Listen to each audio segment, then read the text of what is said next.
Bismillahirrahmanirrahim. Assalamualaikum warahmatullahi wabarakatuh. Waalaikumsalam warahmatullahi wabarakatuh. Baik teman-teman semua, terima kasih yang udah join. Hari ini ibunya tidak bisa masuk karena sedang di luar kota. Jadi pembelajaran hari ini dibuka sama PJ.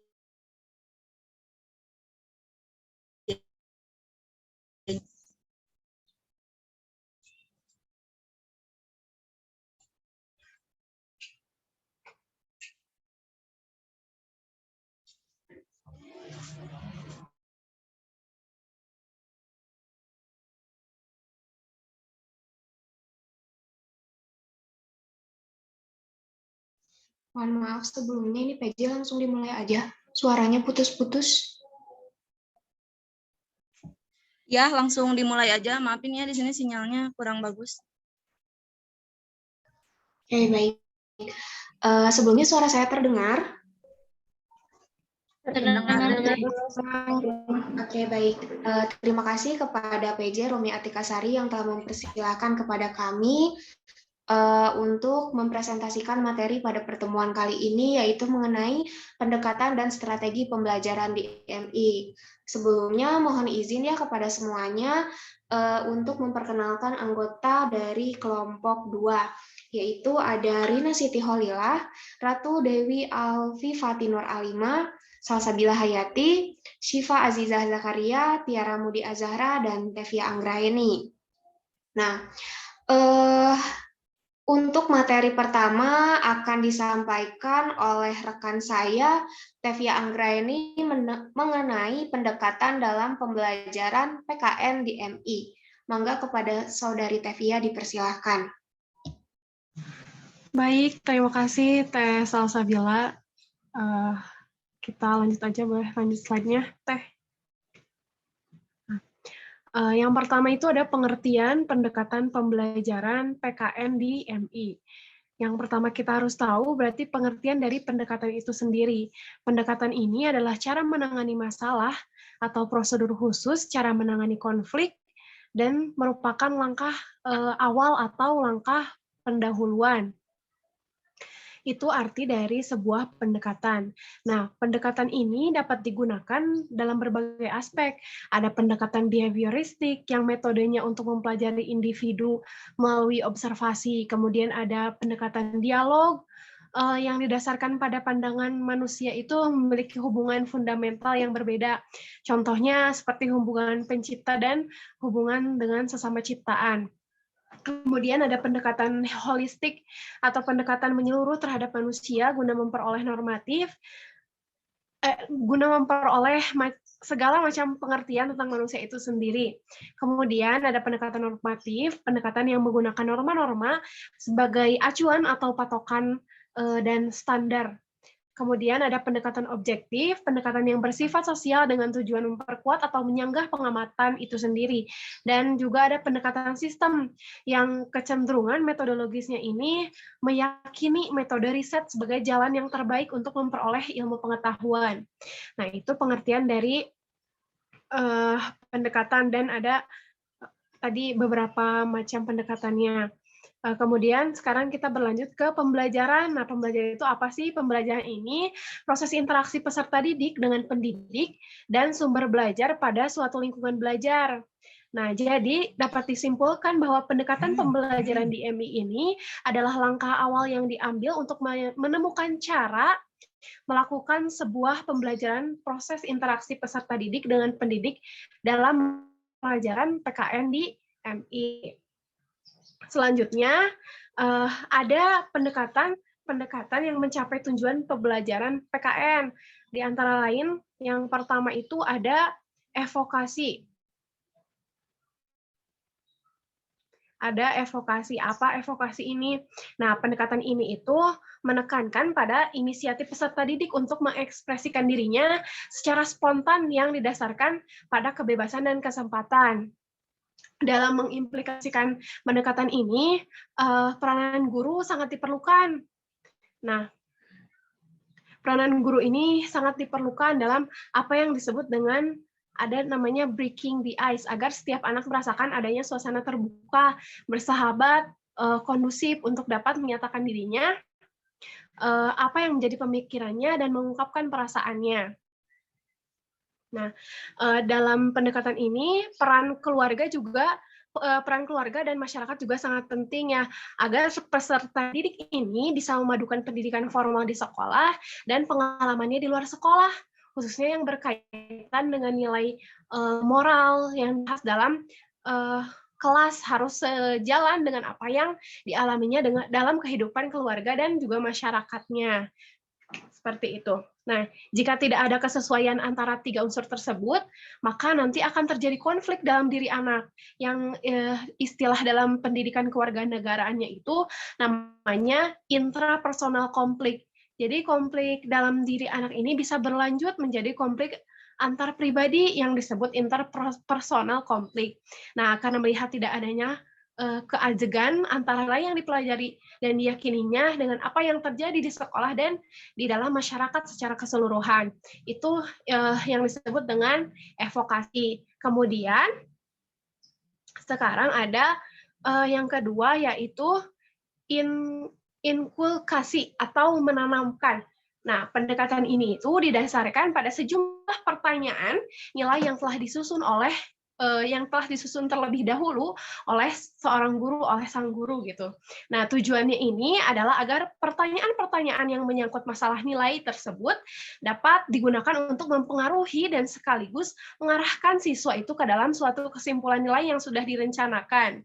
Dalam aplikasinya, teknik mengajar nilai yang tepat adalah teknik inquiry, value inquiry, di mana target nilai yang diharapkan dapat dicapai dengan memanipulasikan ke dalam sejumlah pertanyaan. Nah, sekian yang saya sampaikan. Saya kembalikan lagi kepada Teh Salsabila selaku moderator. Baik, terima kasih kepada Teteh Via Anggraeni. Untuk materi selanjutnya akan disampaikan oleh rekan saya, yaitu Syifa Azizah Zakaria. Kepadanya dipersilahkan. Terima kasih kepada TDH. Selanjutnya saya akan menyampaikan materi tentang pendekatan kesadaran. Pendekatan kesadaran ini yaitu berusaha mengungkapkan dan membina kesadaran diri atau self-awareness siswa tentang nilai-nilai tertentu yang sudah dimilikinya ataupun pada orang lain. Nah, dalam pelaksanaannya, siswa diberikan kegiatan-kegiatan yang dirancang oleh gurunya. Nah, melalui kegiatan ini, secara sadar siswa diharapkan dapat mengungkapkan nilai-nilai tertentu yang menjadi miliknya dan yang dimiliki juga oleh orang lain. Sebagai contoh, siswa diminta membuat daftar orang yang akan diundang dan tidak diundang dalam suatu acara amal, yaitu seperti untuk menghimpun dana bagi korban tsunami. Selanjutnya ada pendekatan moral. Nah, pendekatan moral ini yaitu berusaha menumbuhkan peneralan moral melalui suatu analisis kasus yang mengandung dilema moral. Dilema moral ini yaitu situasi yang menghadapkan individu dalam dua pilihannya. Nah, tetapi tidak satupun dari pilihan tersebut dianggap sebagai jalan keluar yang lebih tepat. Melalui pendekatan ini, siswa dihadapkan pada suatu kasus yang berdilema moral. Selanjutnya, ada pendekatan analisis. Pendekatan analisis nilai ya mungkin ini teh. Nah, pendekatan analisis nilai ini juga disebut dengan pendekatan analisis nilai atau value analysis, karena berusaha mengkaji atau menganalisis nilai yang terkandung di dalamnya suatu peristiwa ataupun stimulus media lain yang disiapkan oleh gurunya. Nah, tujuannya yaitu untuk memberikan penghargaan terhadap suatu nilai yang telah dimilikinya. Mungkin cukup sekian dari materi dari saya kembalikan kepada moderator. Terima kasih. Baik, terima kasih kepada Saudari Syifa Azizah Zakaria. Untuk materi selanjutnya akan disampaikan oleh rekan saya, yaitu Rina Siti Holilah. Mangga Teh Rina dipersilahkan. Oke, terima kasih Teh Salsabila. Untuk materi selanjutnya yaitu pengungkapan nilai. Pendekatan ini lebih pada upaya meningkatkan kesadaran diri dan mempertahankan diri. Pendekatan ini juga lebih membantu peserta didik menemukan dan memeriksa nilai mereka untuk menemukan keberanian dan rasa aman diri. Melalui pendekatan ini, peserta didik dibina kesadaran emosionalnya tentang nilai yang ada dalam dirinya melalui cara-cara kritis dan rasional, dan akhirnya menguji kebenaran, kebaikan, dan ketepatannya. Untuk yang ketujuh yaitu pendekatan komitmen. Dalam pendidikan, pendekatan komitmen dalam pendidikan, nilai dan moral mengarahkan dan menekankan pada seperangkat nilai yang akan mendasari pola pikir setiap guru yang bertanggung jawab terhadap pendidikan nilai dan moral. Tujuan utama pendidikan ini adalah untuk melatih disiplin siswa dan siswi dalam pola pikir dan tindakannya agar senantiasa sesuai dengan nilai-nilai moral yang telah menjadi komitmen bersama. Oleh karena nilai-nilai yang menjadi komitmen tersebut adalah nilai-nilai bersama, maka pendekatan tersebut diharapkan dapat membina integrasi sosial para siswa. Persoalannya bagaimana dapat dilakukan di MI ataupun SD. Yang kedelapan yaitu pendekatan memadukan. Pendekatan ini berusaha menyatukan diri peserta didik dengan pengalaman yang nyata yang dirancang oleh guru dalam proses belajar mengajar. Hal ini dimaksudkan agar peserta didik benar-benar mengalami secara langsung pengalaman-pengalaman yang direncanakan guru melalui berbagai metode. Di antaranya adalah ada partisipatori, simulasi, sosiodrama, dan studi lapangan. Metode partisipatori adalah metode pembelajaran yang menekankan keterlibatan siswa secara penuh untuk mengembangkan dan memaksimalkan kemampuan yang dimiliki. Dalam metode partisipatori, siswa dianggap sebagai penentu keberhasilan belajar. Kemudian ada metode pembelajaran simulasi, merupakan suatu model pembelajaran yang mengasah keterampilan siswa, baik keterampilan mental maupun fisik. Model pembelajaran ini diharapkan dapat mendorong siswa untuk aktif dan berpikir kreatif, sehingga motivasi belajar akan meningkat.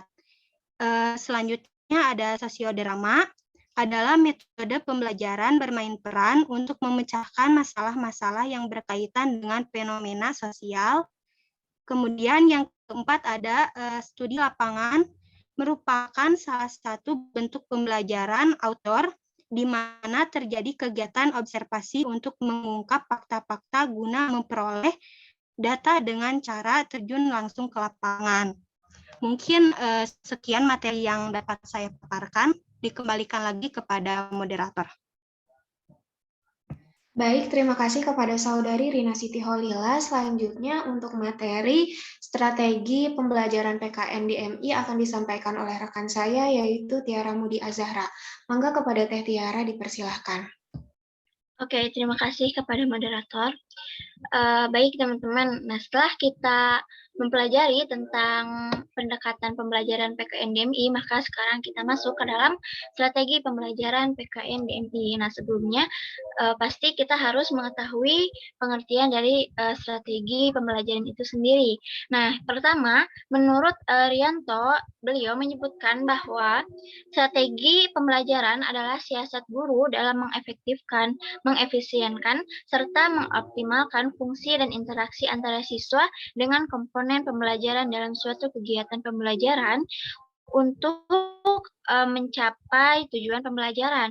Sedangkan menurut Mardiono itu beliau mengatakan bahwa strategi merupakan rencana dan cara-cara melaksanakan kegiatan pembelajaran agar prinsip dasar pembelajaran dapat terlaksana dan tujuan pembelajaran bisa dicapai secara efektif.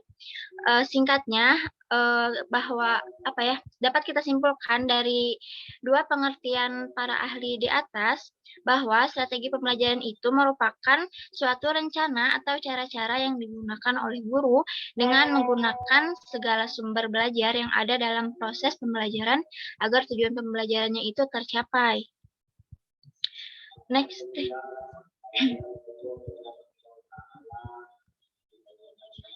Slide selanjutnya, punten. Nah, di antara strategi-strategi yang dipandang tepat dalam pembelajaran PKN di MI, di antaranya yaitu yang pertama ada membaca buku ajar.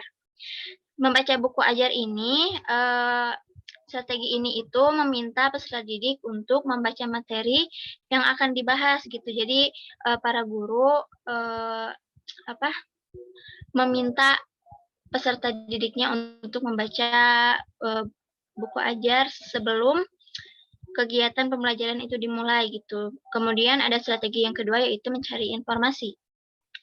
Di sini strategi ini dilakukan dengan mengambil materi dari berbagai sumber seperti koran, majalah, tabloid dan sebagainya. Kemudian adapun yang ketiga yaitu pengalaman penting. Strategi ini digunakan ketika memulai pembelajaran dengan tujuan untuk melibatkan siswa dan siswi sejak awal dengan meminta mereka untuk mengungkapkan pengalaman-pengalamannya. Juga strategi ini digunakan apabila tujuan pembelajarannya itu mengajarkan siswa dan siswi untuk berempati atau merasakan apa yang dirasakan oleh orang lain. Nah, adapun langkah dari strategi yang ketiga ini, yang pertama, guru itu meminta siswa dan siswi untuk mengingat kembali masa lalu yang paling mengesankan gitu, baik yang menyenangkan atau yang tidak menyenangkan. Kemudian langkah yang kedua, guru itu meminta para siswa dan siswi untuk menceritakan pengalaman, masalah yang terjadi dan solusi yang telah dilakukannya. Yang ketiga, para guru dan siswanya itu membahas kembali apa yang telah diceritakan oleh siswa. Dan yang terakhir, kita itu para peserta didik dan gurunya itu dapat mengambil pelajaran dari pengalaman yang telah diceritakan. Sekian pembahasan materi dari saya, dikembalikan lagi kepada moderator. Baik, terima kasih Teh Tiara Mudi Azahra. Untuk materi selanjutnya yaitu poin keempat mengenai strategi dalam pembelajaran PKN di MI akan disampaikan oleh saya sendiri. Nah, untuk poin yang keempat yaitu melihat kejadian sebenarnya. Maksud dari strategi ini adalah untuk memahami sesuatu kondisi yang tidak lazim yang terjadi atau yang dihadapi oleh seseorang. Nah, dengan adanya strategi ini tuh, jadi siswa tuh diminta untuk membayangkan bagaimana dan apa yang dilakukan oleh seorang yang mengalami kondisi tersebut. Nah, contohnya itu orang yang terasingkan karena minoritas atau stigma sosial. Jadi misalnya itu kayak kondisi seseorang itu berada di daerah terpencil seperti itu. Kemudian memiliki tingkat ekonomi yang sangat rendah gitu kan. Nah, seperti itu gitu. Atau juga bisa dari tokoh juga kan kayak gitu, misalnya itu dari Ki Hajar Dewantara gitu. Bagaimana kita bisa bagaimana si murid itu bisa memerankan peran tersebut dengan semaksimal mungkin. Lalu bagaimana sih langkah-langkah dari strategi melihat kejadian sebenarnya itu? Nah, yang pertama itu tentunya guru itu harus menentukan suatu kondisi, peristiwa, tokoh, atau tokoh yang dapat diperankan. Kemudian nantinya itu akan ada salah satu atau beberapa siswa yang akan memerankan dengan serius, dengan gaya atau atribut tokoh yang sesungguhnya untuk menggunakan peran, pandangan, dan sebagainya. Nah, kemudian bagaimana dengan siswa yang lainnya yang tidak kebagian untuk presentasi atau memerankan peran. Nah, siswa yang lain seperti biasa itu menanggapi ataupun bertanya gitu. Seperti itu. Nah, kemudian ada poin yang kelima yaitu strateginya jigsaw. Nah, strategi ini digunakan jika materi yang dipelajari dapat dibagi-bagi menjadi beberapa bagian dengan melibatkan siswa dalam pembelajaran sekaligus melatih mengajarkan sesuatu kepada orang lain. Nah, jadi untuk untuk strategi pembelajaran jigsaw ini lebih memfokuskan kepada proses kerjasama dalam kelompok gitu. Karena nantinya itu dalam satu tema besar, guru akan membagi-bagi ke dalam beberapa subtema gitu sih materinya itu. Nah, lalu bagaimana sih langkah-langkahnya? Nah, yang pertama, guru akan membentuk beberapa kelompok gitu, beberapa kelompok dari siswa-siswanya. Nah, kemudian guru menentukan materi yang akan dibahas pada setiap kelompok. Nah, kayak gitu.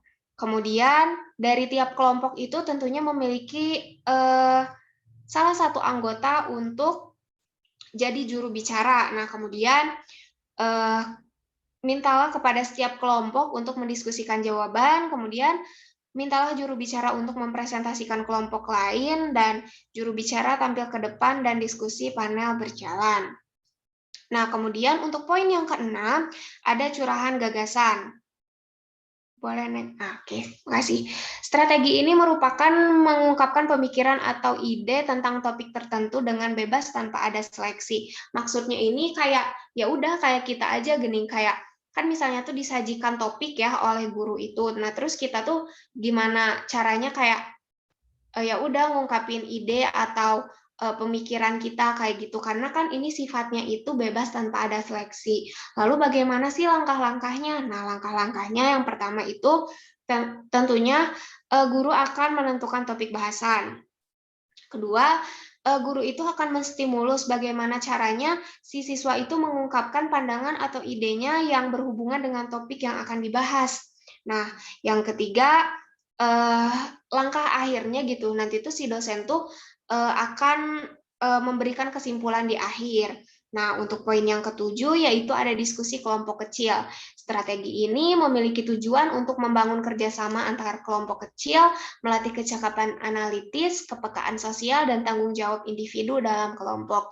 Nah, ini sepertinya sudah tidak asing lagi ya di di teman-teman gitu, sering kita juga kan kayak sering diskusi ya kayak gitu. Nah, jadi berjalannya itu ya udah kayak sesuai diskusi yang selayaknya diskusi gitu, seperti itu. Lalu di sini ada langkah-langkahnya. Nah, pertama tentunya guru akan menentukan topik bahasan. Kemudian siswa itu akan dibagi ke dalam beberapa kelompok.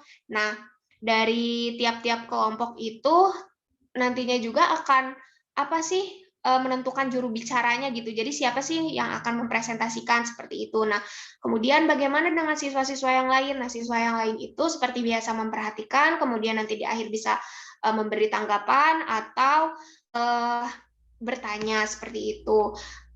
Cukup sekian materi tentang strategi pendekatan di MI dari poin 4 sampai poin 7. Selanjutnya akan dilanjutkan oleh rekan saya, Ratu Dewi Alfi. Mangga kepada Teh Alfi dipersilahkan. Baik, terima kasih moderator. Sebelumnya kedengaran suara aku? Kedengaran, Teh. Kedengar, Teh. Oke. Yang ke-8 itu adu argumen. Nah, strategi ini itu untuk merangsang diskusi, membangun argumentasi, dan memiliki pemahaman yang lebih mendalam tentang berbagai isu kompleks. Nah, adapun langkah-langkahnya itu memilih masalah yang kontroversial yang mempunyai dua sisi atau lebih. Kemudian membagi kelompok dalam satu kelasnya itu untuk beberapa kelompok.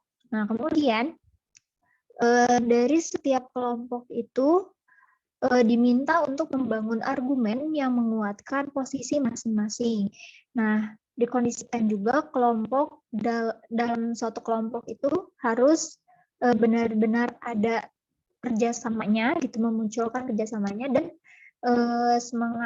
semangat gitu. Terus kondisikan perdebatan antar kelompok secara aktif, demokratis, dinamis, artikulatif, dan berkeadaban.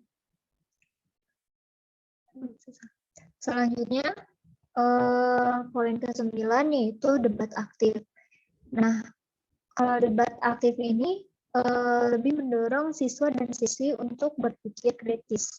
Nah, di mana kalau debat argumen itu hanya kelompok 1 dan kelompok 2 yang berargumen, sedangkan kalau debat aktif itu seluruh siswa-siswi di dalam kelas juga ikut aktif. Berarti bukan hanya presenter atau si pelaku debatnya aja yang berdebat, tapi anggota kelompok lainnya juga yang bukan perwakilan juga ikut debat. Nah, adapun langkah-langkahnya itu ada sebuah masalah yang bersifat kontroversial dengan membuat dua kelompok kontra. Kemudian buat subgrup dari tiap kelompok untuk menyiapkan argumentasi. Dan sediakan 2 kursi untuk berbicara masing-masing dan mulailah debat dengan pengantar argumentasi dari masing-masing kelompok. Nah, setelah itu dirasakan cukup, hentikanlah debat untuk sementara dan setelah kepada berbicara untuk kembali subgrupnya untuk mendiskusikan argumen dari lawan. Kemudian debat dapat lagi dengan mengomentari argumen lawan dan juru bicara lawan mempertahankan argumentasinya. Dan terakhir, setelah dirasakan cukup, berhentilah debat dan minta para mahasiswa atau siswa-siswi untuk berbaur kembali. Dan guru akan mereview apa terjadi di dalam suasana aktif debat tersebut.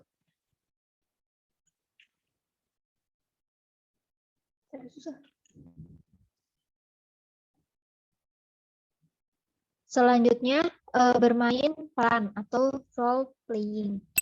Nah, role playing ini bertujuan untuk mengajarkan siswa dan siswi berempati.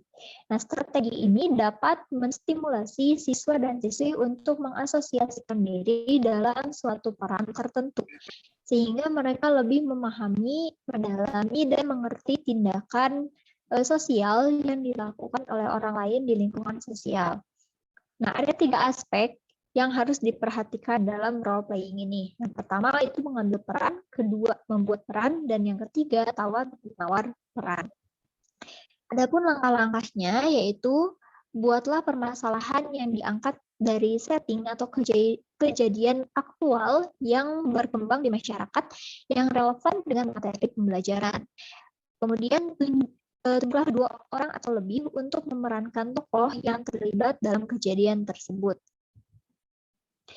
Kemudian mintalah peserta lain untuk mengamati dan mencatat adegan yang berlangsung untuk dijadikan sebagai bahan evaluasi dan tanggapan.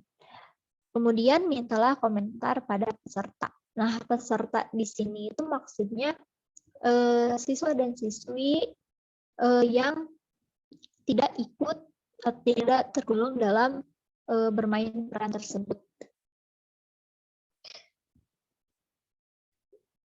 Terus, poin yang ke-11 mengomentari poster gambar.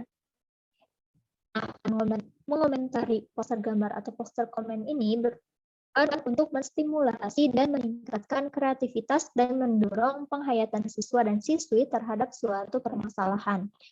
Nah, dalam strategi ini, siswa didorong untuk bisa mengungkapkan pendapatnya secara lisan tentang suatu poster atau gambar. Adapun langkah-langkahnya, yang pertama, pilih sebuah poster atau gambar yang ada kaitannya dengan pokok bahasan yang akan dibahas. Kemudian minta siswa ataupun siswi untuk mengamati dan menghayati terlebih dahulu gambar atau poster tersebut. Kemudian mintalah mereka untuk berdiskusi secara berkelompok. Kemudian mereka harus memberi komentar atau pendapat tentang gambar tersebut.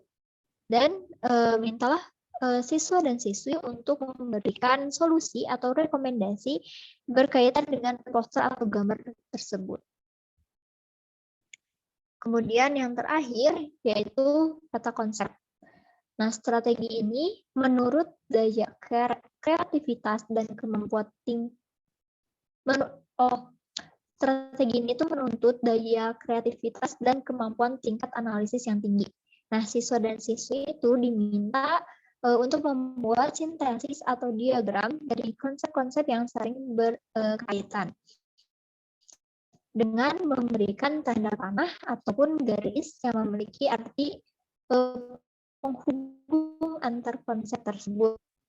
Adapun langkah-langkahnya, memberikan bahan bacaan kepada siswa dan siswi, kemudian didiskusikan dengan melakukan brainstorming dan elisitasi sebanyak mungkin. Kemudian memilih beberapa kata kunci atau konsep-konsep utama, kemudian dituangkan dalam bagan yang menghubungkan konsep utama. Selanjutnya, ungkapkan konsep-konsep tersebut dengan garis dan bunyikan atau beri label pada garis-garis tersebut yang dapat dikembangkan lebih lanjut oleh para guru dan siswa-siswi sendiri untuk mencapai sebuah keberhasilan. Saya kembalikan pada moderator. Terima kasih. Baik, kiranya sudah selesai presentasi dari kelompok kami mengenai pendekatan dan strategi pembelajaran PKN di MI. Nah, untuk sekarang sesi diskusi ya, namun teman-teman akan dibatasi yaitu 3 orang penanya pertama aja seperti itu. Yang lainnya seperti biasa pada teman-teman menanggapi ataupun ya mengungkapkan ide-idenya seperti itu. Mangga 3 orang penanya pertama.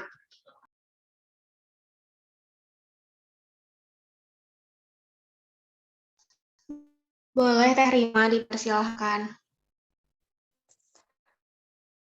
Baik, terima kasih kepada Teh Salsabila sebagai moderator yang telah mempersilahkan saya. Izin bertanya Teh mengenai tadi mengenai strategi pendekatan pembelajaran PKN di MI. Nah, di situ dijelaskan ya oleh rekan-rekan sekalian mengenai sudah jelas juga gitu mengenai tadi 12 strategi yang dijelaskan. Namun di sini yang jadi pertanyaan itu kita juga kan harus memperhatikan ya karakteristik dari peserta didik itu sendiri.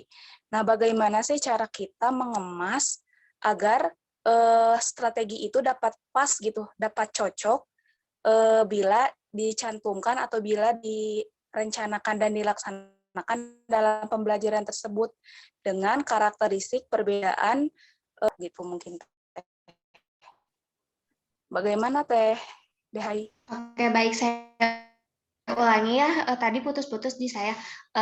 Kan tadi dibahas ya mengenai strategi pembelajaran PKN di MI itu ada 12. Nah, di antara ke-12 itu yang paling efektif gitu ya. Gitu bukan sih? Yang sesuai dengan Iya, gimana Teh? Cek, ini jelas nggak Rima suaranya? Iya, sekarang jelas. Oh, iya, harus dimatiin kameranya izin ya.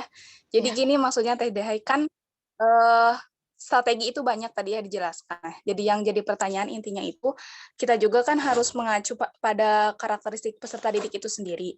Nah, bagaimana sih cara kita merencanakan dan juga melaksanakan si strategi itu dapat sesuai dengan karakteristik yang berbeda-beda gitu ya di dalam suatu kelas itu. Nah, otomatis kan mungkin bisa jadi mengalokasikan dan juga merencanakan agar si strategi itu tepat pada karakteristik peserta didik itu sendiri. Oke, baik. Hatur nuhun Teh Rima. Baik teman-teman, Apakah ada yang ingin bertanya lagi?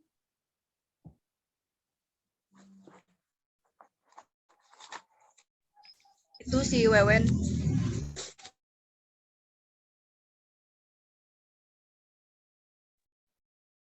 Oh ya, mangga kepada Teh Winda.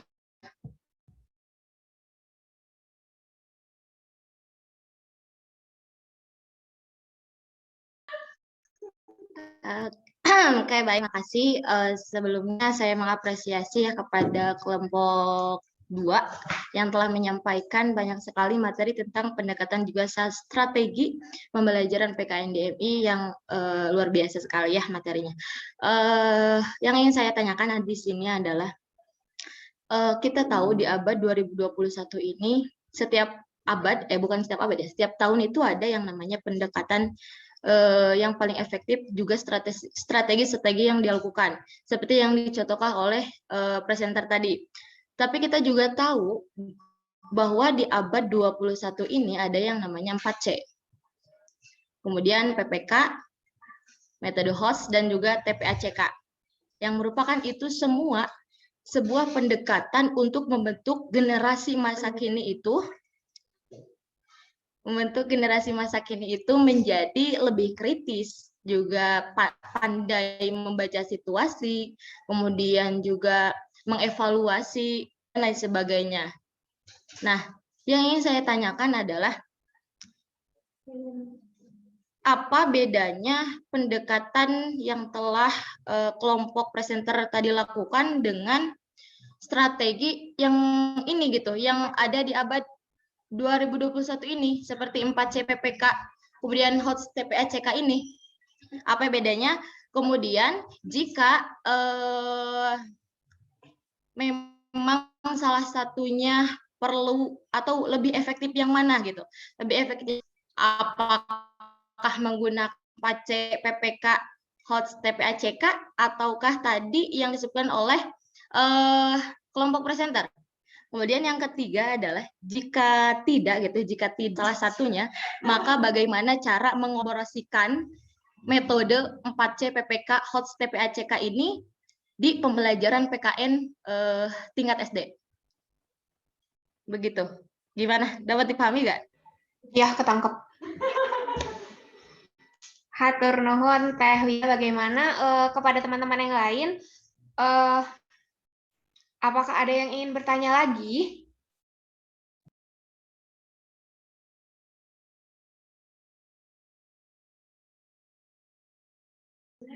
Tadi maksudnya abad 21 bukan 2021.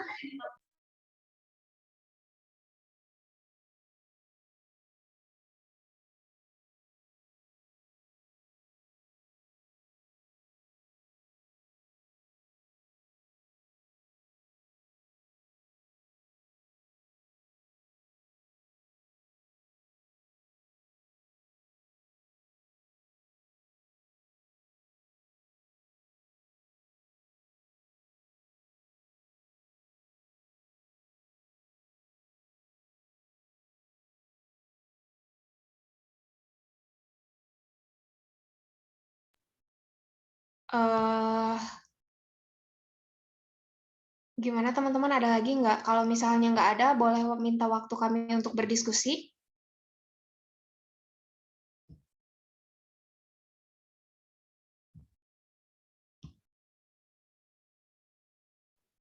Siap, terima. Aku juga izin off cam.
Ayo gimana Teteh? Teteh kelompok 2 udah ada belum jawabannya? Mungkin yang lain juga kalau bisa bantu jawab nggak apa-apa, jawab aja daripada diem-dieman.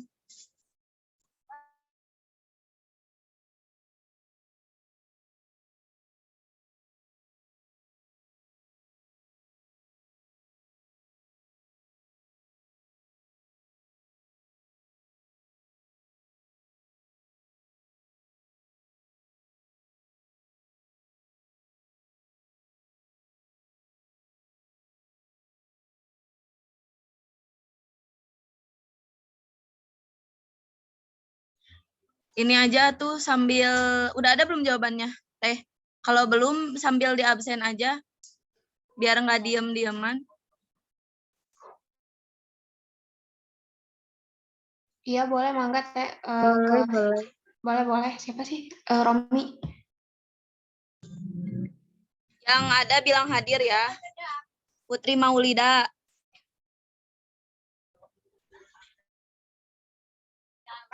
Putri. Hadir. Ditingali geura sayang eta nu on cam. Oh. Rima ada ya? Rina Marlina. Hadir. Rina Marlina, mana sih Rina Marlina? Teh ada gak?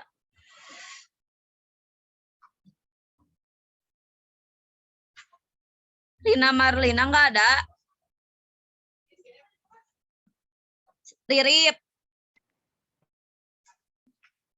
Ririp hadir. Ada.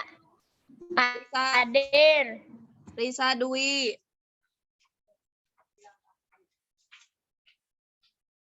Hadir.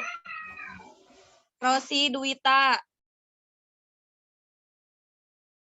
Hadir. Alpi.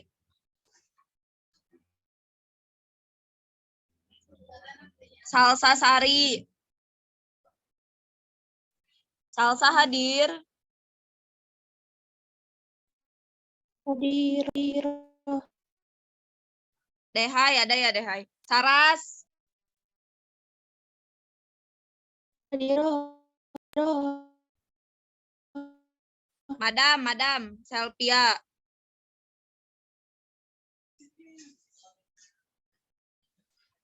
Mana sih? Ada nggak? Oh, ada ya berdua. Septi Eka. Seni. Hadir. Siska. Pipi. Hadir. Siska hadir. Ya. Ada. Oke. Siti Nurjana. Hadir. Siti Rahma.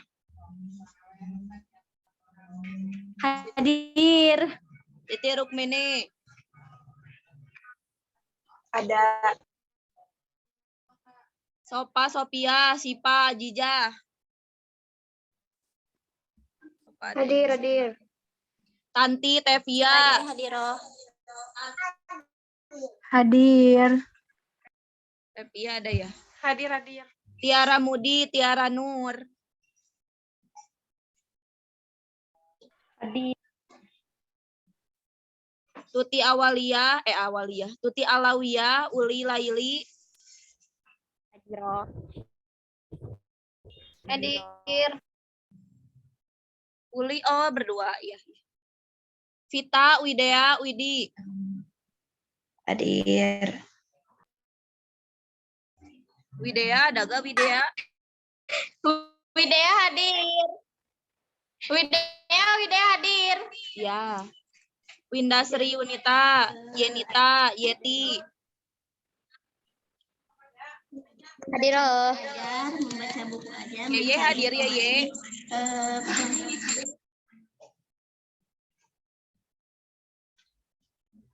Yenita ada ya? Yeti ada ya? Yosi, Ziana. Hadir. Jiji gak ada, Jiji?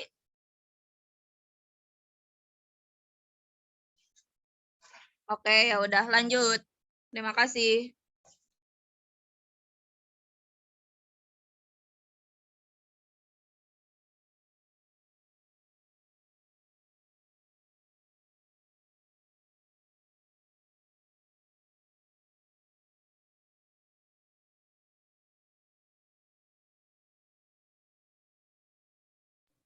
Aku mau izin jawab pertanyaannya Teh Rima, boleh ya?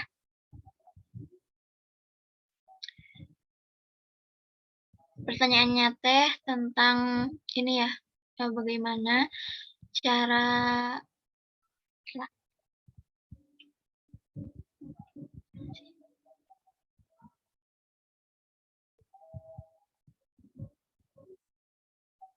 bagaimana cara mengemas agar strategi itu biar cocok buat semua siswa dengan karakteristik yang berbeda.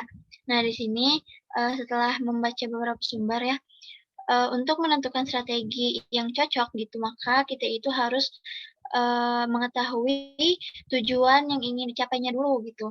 Karena kan tujuan itu merupakan faktor utama yang perlu diperhatikan ya dalam memilih strategi pembelajaran. Karena kalau pembelajaran yang ingin dicapai adalah aspek kognitif, maka pola pembelajaran yang dilakukan dalam pola pembelajaran yang dilakukannya itu ada pada bentuk presentasi. Jika yang ingin dicapainya aspek afektif, maka lebih tepat apabila menggunakan pola kegiatan pembelajaran interaktif, karena memerlukan penghayatan terhadap aspek tertentu ya. Jadi yang pertama itu kita harus mengetahui dulu apa sih tujuan yang ingin dicapai dalam pembelajaran itu gitu. Nah, yang kedua, kita juga harus mengetahui karakteristik peserta didik gitu, karena kan setiap guru itu harus memahami dan mengakui adanya karakteristik dari peserta didiknya, sehingga si guru itu dapat mengidentifikasi strategi pembelajaran yang cocok dalam rangka mencapai tujuan dalam pembelajaran, gitu, dalam rangka mencapai tujuan yang merupakan awal dari menentukan strategi gitu. Dan yang ketiga caranya yaitu dalam melaksanakan strategi pembelajaran, guru itu perlu memperhatikan sumber atau fasilitas yang tersedia yang menyangkut peralatan, media, dan ruangan gitu. Dan yang terakhir, yang keempat, pemilihan strategi ditentukan juga oleh kemampuan guru dalam menggunakan metode pembelajaran, serta sifat dan karakter dari masing-masing metode. Seperti itu mungkin dari saya. Bagaimana Teh Rima? Tapi barangkali mau ada yang menambahkan.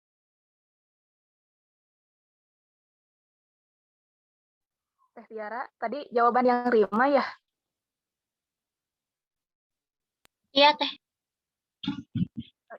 Tadi sempat keluar Teh. Baik Teh, jadi selain memperhatikan karakteristik juga memperhatikan tentang sarana dan prasarana dan juga tujuan ya Teh ya. Nah Teh, bagaimana jika memungkinkan enggak misalkan dalam satu pertemuan itu memuat beberapa pendekatan gitu? Bisa dilakukan. Contohnya itu Contohnya itu ada ini guru olahraga ya. Guru olahraga itu yang pertama itu menggunakan pendekatan atau metode ceramah dulu gitu, karena kan harus menyajikan dulu materi. Nah, terus setelah itu guru olahraga itu kan setelah membahas materi pasti ada prakteknya ya. Nah, di situ masuk dalam pendekatan atau metode demonstrasi seperti itu mungkin Teh.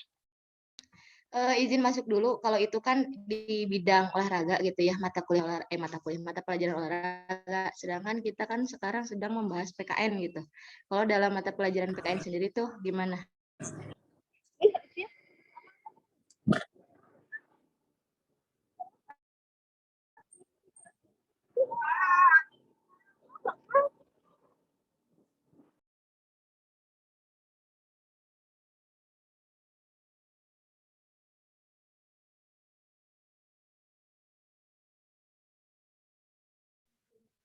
Izin menambahkan boleh? Boleh, lanjut aja.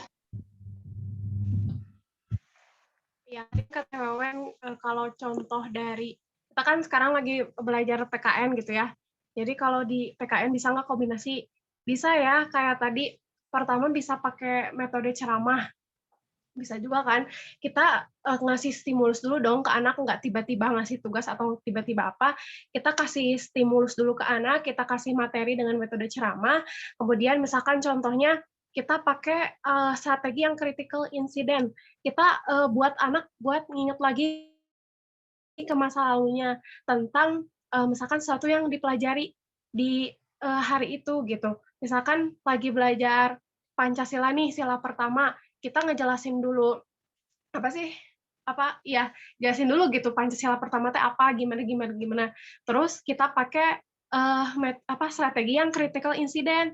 Kita ingetin anak-anak bawa anak-anak ke masa lalu ketika berhubungan dengan Tuhan, apa sih yang mereka lakukan gitu, apa yang kalian pernah lakukan yang berhubungan dengan ketuhanan yang Maha Esa itu gitu, dengan makna sila Pancasila pertama itu. Jadi bisa ya dikombinasikan seperti itu Teh Rima, Teh Winda.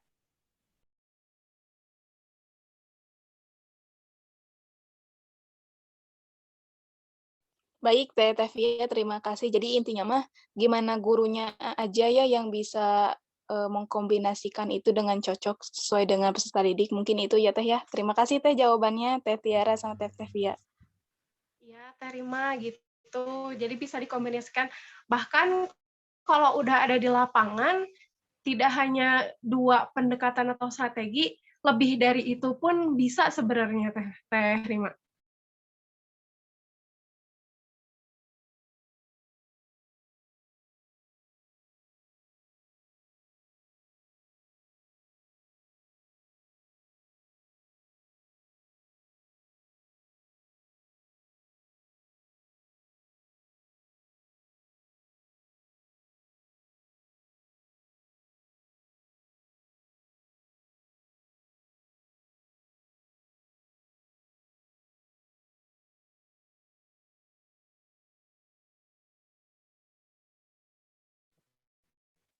Oke, Teh Salsabila, izin menjawab punya Teh Winda ya, pertanyaan Teh Winda yang tadi. Oke, boleh. Oke, izin menjawab ya, Teh Winda masih ada di room. Pertanyaannya, perbedaan pendekatan sama strategi yang udah kita jelasin, sama 4C itu ya, 4C PPK. 4C, PPK, TPACK, sama HOTS. Nah, itu. Apa sih perbedaannya gitu kan ya, Teh Winda? Kenapa? Takut salah ngerti. Apa perbedaannya gitu, bukan? Ya. Nah, apa sih bedanya gitu pendekatan yang udah kita tadi jabarin, strategi yang udah kita jabarin sama 4C, PPK, TPCA, TPACK, sama HOTS itu. Nah, setelah saya baca-baca dari beberapa sumber gitu ya, 4C, HOTS, PPK, sama TPACK itu merupakan sebuah kompetensi yang harus dimiliki peserta didik pada abad 21 ini. 4C kan critical thinking, jadi anak-anak harus punya keterampilan berpikir yang kritis, terus harus kreatif, harus kolaboratif, kemudian kemampuan menyampaikan idenya harus baik gitu ya, bisa menyampaikan secara tepat, jelas, efektif. Terus ada pendidikan penguatan karakter kayak gitu-gitu. Nah, itu tuh sebuah kompetensi yang harus didapatkan sama peserta didik. Sedangkan kalau pendekatan yang dijabarin tadi sama strategi itu cara buat kita seorang guru biar mencapai PPK itu sampai kepada peserta didik. Cara mendapatkan kompetensi itu tuh dengan cara ya pendekatan dan strategi yang telah dijabarkan tadi. Kalau sepemahaman saya mah seperti itu, Teh Winda. Berarti kalau misalkan tadi PPK, TPACK, HOTS, dan juga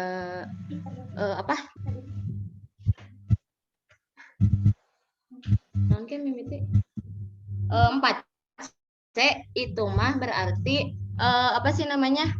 landasan atau kompetensi yang harus dicapai gitu ya. Kalau misalkan pendekatan dan strategi mah itu cara menempuh itunya gitu. Ya, Cara menempuh kompetensi dasarnya gitu. nah gitu, sepemahaman TVA dan baca sumber-sumber, ya 4C, ACK, PK itu tuh merupakan kompetensi yang harus didapatkan peserta didik pada abad 21 ini. Gitu. Dan kalau pendekatan dan strategi kan tadi udah dijelasin ya, itu cara kita buat mencapai tujuan pembelajaran gitu. Nah, berarti kan si 4C apa tadi teh Allah apa sama TPACK itu kan sesuatu yang harus didapatkan sama si peserta didik. Nah, berarti pendekatan itu caranya gitu, Teh Winda. Mungkin itu aja dari saya, Ma. Yang lain kalau ada yang mau menambahkan atau menyanggah, enggak. Berarti itu baru menjawab pertanyaan pertama ya? Pertanyaan kedua.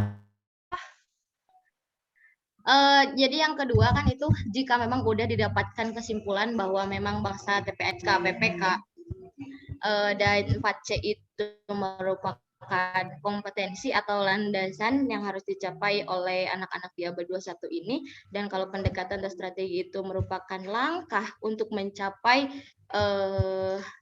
yang itu tadi, nah bagaimana cara mengolaborasikannya atau cara kita ya kolaborasikan antara pendekatan strategi itu ke dalam 4C, critical thinking, collaboration, kemudian creativity, kemudian juga HOTS, dan lain sebagainya. Oke. Izin langsung menjawab lagi kali ya. Untuk apa, gimana gitu ya caranya. Nah, kan tadi contohnya aja ya. Kan tadi harus 4C critical thinking aja ya yang pertama yang saya ambil. Nah, gimana itu teh cara apa biar si pendekatan ini teh gimana sih pendekatan ini teh bisa mencapai itu? Gitu kan? Nah, apa contohnya kayak yang tadi kita apa kalau enggak jangan critical thinking deh, kita ambil yang HOTS deh, high order thinking skill. Nah, cara kita apa sih tahu anak itu memiliki kompetensi HOTS itu bisa dengan cara kita ngasih soal ya. Nah, sekarang di SD atau MI itu sudah diwajibkan ketika membuat soal itu harus HOTS ya, mengandung HOTS yang apa taksonomi Bloom-nya itu C4, C5, C6. Nah, itu tuh salah satu caranya bisa kita menggunakan pendekatan yang tadi critical incident. Jadi kita ngasih stimulus dulu ke anak, kita ngasih stimulus dulu, ingat biar anak-anak itu ingat apa masa lampaunya tentang kejadian-kejadian yang pernah dia alami. Terus nanti ketika apa kita kasih pertanyaan, nah mereka tuh kalau suka dikasih stimulus gitu ya, nanti mereka udah bisa jawab soal-soal HOTS itu gitu. Ketika kita nanti ngasih pertanyaan, insya Allah anak-anak itu udah bisa kayak gitu. Jadi intinya mah gimana ya, bisa pendekatan-pendekatan tadi menghasilkan kompetensi itu dengan baik gitu ya. Itu mas sepintar-pintarnya guru mengkombinasikan. Berarti kalau disebutkan jelasnya atau simpulnya pendekatan yang tadi, pendekatan dan strategi yang banyak itu, nah yang mana tuh yang bisa dikolaborasikan gitu di pelajaran PKN ya, bukan sejarah atau olahraga.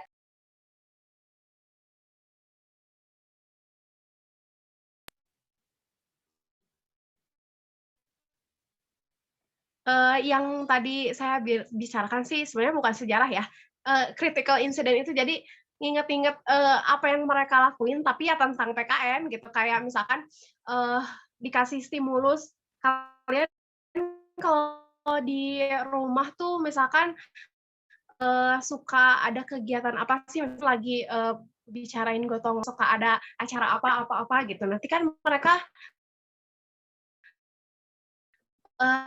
sedikit demi sedikit pasti bakal keinget kan gitu tentang, oh iya yang mana yang bisa dipakai teh gitu ya. Kalau menurut saya mah ya, semua pendekatan dan strategi ini bisa digunakan untuk mencapai kompetensi yang tadi, kompetensi 4C yang tadi itu, yang PPK itu semuanya sebenarnya bisa. Itu tergantung Hadir. Mohon kondusif Ziana lagi di tergantung materi yang mau disampaikannya gitu. Kita lihat dulu KD yang mau disampaikannya apa kan.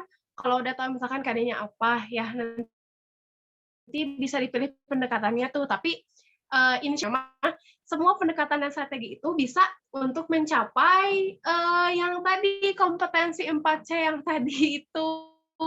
Teh Winda gitu. Itu mah sepintar-pintarnya guru mengkombinasikan aja.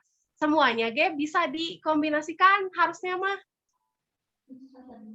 Ya, berarti mungkin tadi kata tepatnya bukan Gitu. ke masa lalu ya, tapi dari yang lain lebih ke kita guru itu mencontohkan ke dalam kehidupan nyata mungkin ya, bukan masa lalu. Jadi saya juga tadi bingung gitu. Ini masa lalu apa gitu ya. Gitu kan kalau misalkan anak-anak itu kan kalau bercerita masa lalu itu agak susah gitu. Tapi kalau misalkan dihubungkan dengan kehidupan nyata itu mungkin akan lebih memudahkan anak untuk lebih paham gitu. Kita juga kalau misalkan dicontohkan ke dalam kehidupan nyata, materi-materi yang telah kita ajarkan oleh dosen itu lebih memahami gitu, lebih kena ke hati atau ke pikiran kita untuk diaplikasikan gitu. Maksudnya teh bukan masa lalu sejarah. Ya maksudnya sesuatu apa ya? Masa lalu tuh pengalaman gitu, pengalaman yang udah di apa yang udah pernah dialami kayak gitu, bukan sejarah sejarah masa lampau. Tidak ada anak-anak mah ya belum paham sampai ke situ. Jadi maksudnya masa lalu tuh yang pernah kalian lakuin gitu, kayak tadi aku contohin kan kalian di rumah pernah ngelakuin apa gitu, di masyarakat pernah ngelakuin apa kayak gitu. Itu mungkin dari yang lain boleh ada yang mau menambahkan?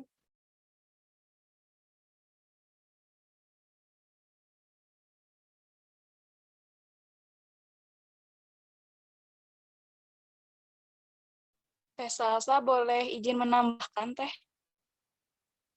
Mangga sok boleh. Suara Rima jelas Teh? Jelas sekarang mah. Jelas. Ya, izin menambahkan yang pertanyaan Teh Winda ya tadi.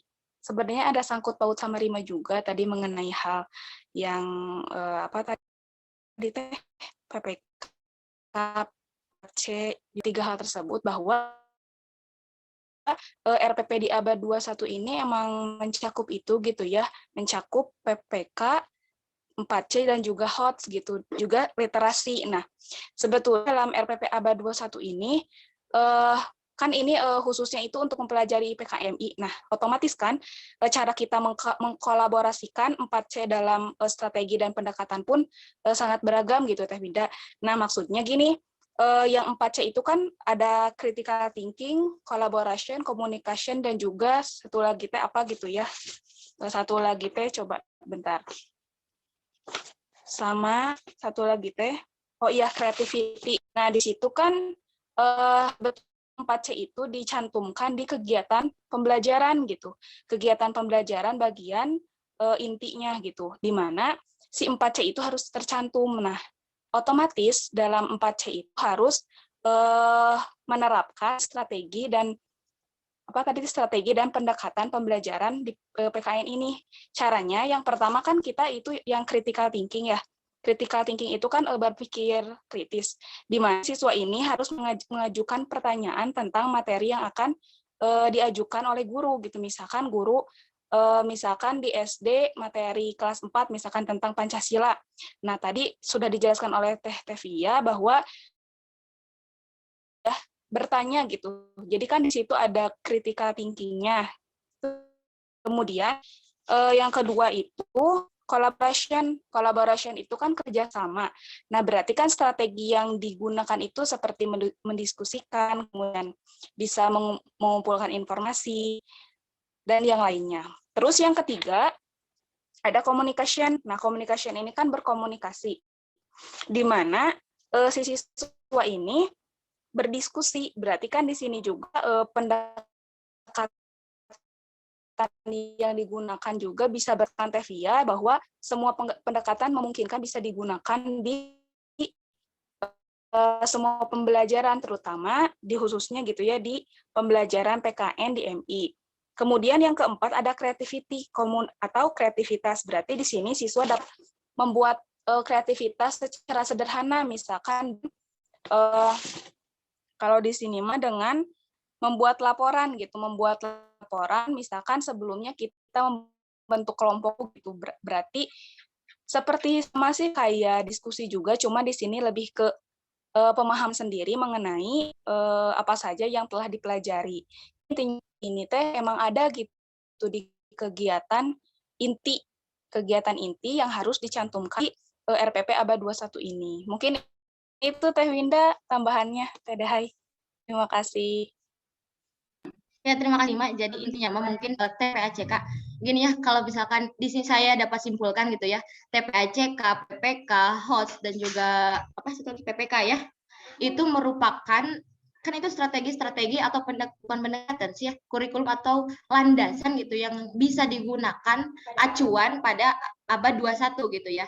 Dan tentunya kita sekarang itu menggunakan kurikulum 2013 gitu ya.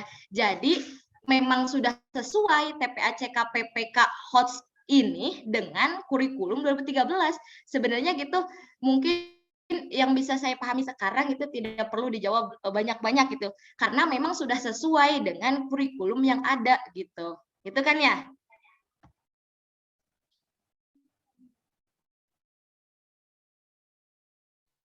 Ya, Teh Winda, pokoknya mah intinya itu teh kompetensi yang harus ada pada abad 21 dan caranya yang mungkin pendekatan dan strategi ya semuanya juga bisa disambungin pendekatan sama strateginya sama kan udah pasti itu kompetensi yang harus didapat. Jadi ya semua pendekatan dan strategi bisa, kalau pendekatan dan strategi mah bisa aja buat mencapai kompetensi mana.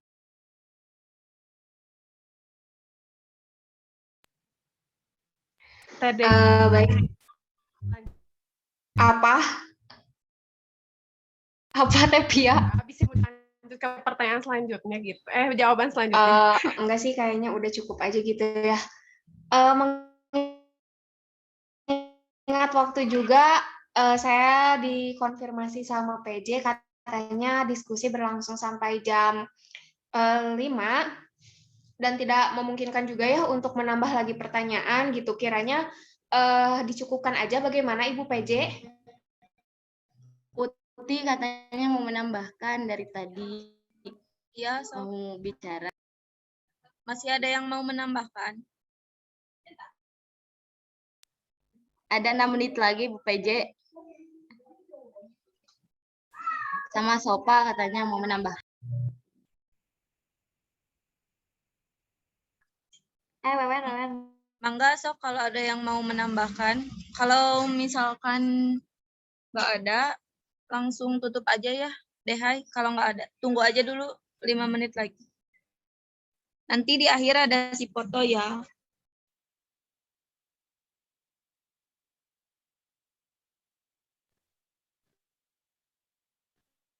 Mohon maaf Teh Romi, ada sesi apa di terakhir? Apa? Sesi baku hantam. Sesi naon Romi?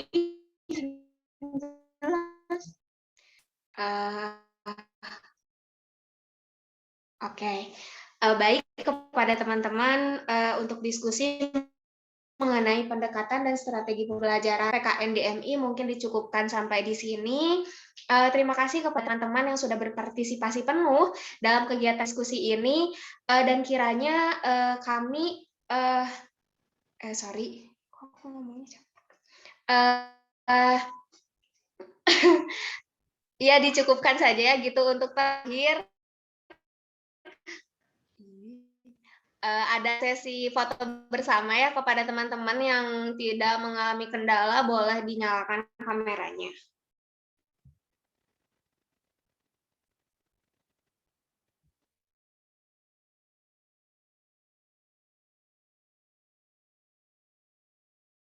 Ini teh cara ngeberhentiin rekodnya gimana sih?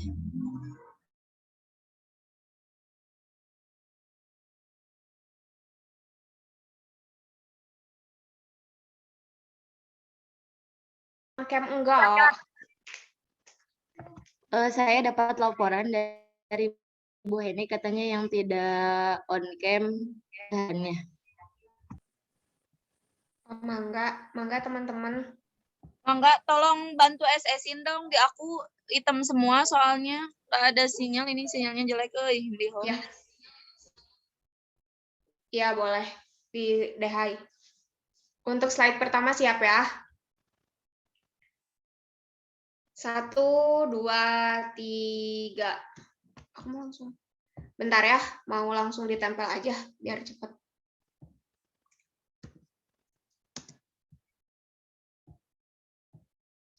Untuk slide kedua, mangga 1, 2, 3. Hatur nuhun teman-teman. Makasih ya teman-teman yang udah join dan berpartisipasi. Makasih juga buat kelompok 2. Dan ya udah gitu aja. Ini cara berhentiin rekornya pencet yang mana sih? Omi, kuduna tadi geus di NI, mit amit. End meeting dulu, Mi. Oh, kalau di end meeting langsung ke save, gak bakal hilang. Enggak, nanti tuh ada progresnya berapa persen gitu, sampai 100% baru nanti kesimpan otomatis di dokumen. Tapi ini nggak usah diberhentiin dulu recordnya. Boleh diberhentiin. Kudu nama tadi Omi, diberhentiin. Gimana caranya? Hah? Ini pencet yang kotak, stop recording. Udah teka simpen kete. Iya itu. Bismillahirrahmanirrahim.